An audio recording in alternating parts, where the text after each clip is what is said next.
An arbitrator will soon decide whether a former San Antonio police officer will get his job back more than 4 years after he was indefinitely suspended. The News 4i team's Mariah Medina was there today as a former officer along with current and former SAPD officers testified. Former SAPD Officer Thomas Villarreal revealed today that he'd initially been offered a 15-day suspension for what happened during this January 2020 traffic stop of Eric Wilson, though that contemplated suspension was rescinded months later and upgraded to an indefinite suspension, the department's equivalent of a firing, and criminal charges.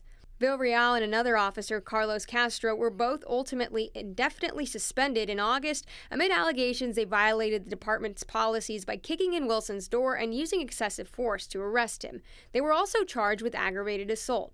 This was Wilson's mugshot following that 2020 arrest.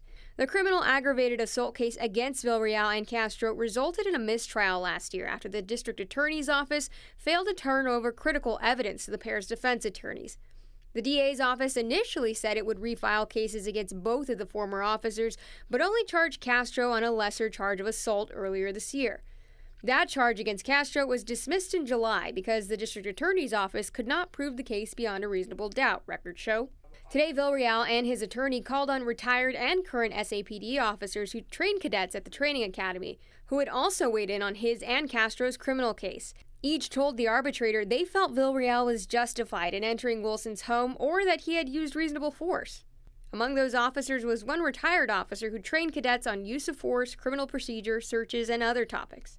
Then I gave my opinion was that they did have exigency inside the house. That they did have exigency? Yes. It'll be a few months before the arbitrator returns his decision in the case, but if reinstated, the city could be on the hook for tens, if not hundreds of thousands of dollars in back pay to Villarreal. We'll continue to follow this case for a decision. For the News 4i team, I'm Mariah Medina. Thank you for watching. Please like and subscribe to get all the latest news right here.